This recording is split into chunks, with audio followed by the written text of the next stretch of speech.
വേണ്ട വലിയ കമ്പിൽ പൂത്തിക്കുന്നുണ്ടോ? ഇത് ഗ്രാപ്പ് ചെയ്ത് 2 കളർ ഗ്രാപ്പ് ചെയ്തിട്ടുണ്ട്. ഒരു കളർ തന്നെ ഇനി ബാക്കി ഗ്രാപ്പ് ചെയ്യണം. ഇപ്പോൾ പിടിച്ചുകൊണ്ട് ഇനി ഒരു 10-25 കളർ ഗ്രാപ്പ് ചെയ്യണം. അപ്പോൾ പലർക്കുള്ള സംശയമാണ് വലിയ മരങ്ങളൊക്കെ വെച്ച് പിടിപ്പിക്കാം, പിടിക്കത്തില്ല, വേര് പിടിക്കത്തില്ല എന്നൊക്കെ പറയുന്നുണ്ട്. എന്തായാലും ഞാനത് നിങ്ങൾ വലിയ മരം കമ്പ് എങ്ങനെയാണ് വെക്കുന്നത് കാണിച്ചു തരാം. വേണ്ട ഇന്ന് കുറച്ച് വലിയ കമ്പുകൾ കിട്ടി. ഇത് ഞാൻ തമിഴ്നാട്ടിൽ നിന്ന് വരുത്തിയാണ് കേട്ടോ. അപ്പോൾ ഇങ്ങനെ അടിവശം നന്നായിട്ട് ചെത്തിയതിന് ശേഷം ഇതാ പിന്നെ കറ്റാവാഴ ജെല്ലുണ്ട്. ഈ ജെല്ലിങ്ങനെ തേക്കണം. ജെല്ല് നല്ല വൃത്തിയായിട്ട് തേച്ച് ഇതിനൊക്കെ ചെറിയ ചട്ടി എടുക്കാവൂ കേട്ടോ. ചെറിയ ചട്ടി എടുത്തിട്ട് അത് ശകലം മണ്ണം കൊണ്ടിടുക. കണ്ട അത് ശകലം മണ്ണിട്ടിട്ട് ഇത് തന്നെ വെക്കുക. ഇങ്ങനെ വെക്കുക.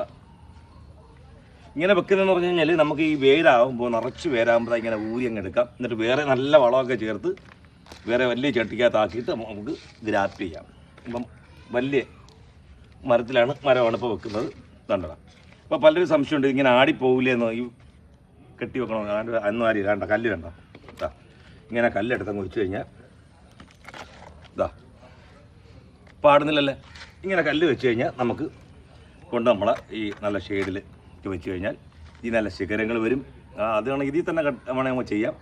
ശിഖരങ്ങൾ ചെയ്യാം. എത്ര കളറോടെ ഇതൊരു 10-15 കളറൊക്കെ ചെയ്യാം. അപ്പോൾ വലിയ കമ്പുകളും കിളിക്കും. ഇനി ആരും വെറുതെ വലിയ കമ്പുകൾ കിട്ടിയാൽ കളയണ്ട. ഇതിപ്പോൾ ഇവിടെ നിന്ന് കിട്ടിയ തമിഴ്നാട്ടിൽ നിന്ന് വരുത്തിയതാണ്. ഇവിടെ മലക്കറിൽ ഓറിക്കകത്ത് കൊണ്ടുവന്നതാണ്.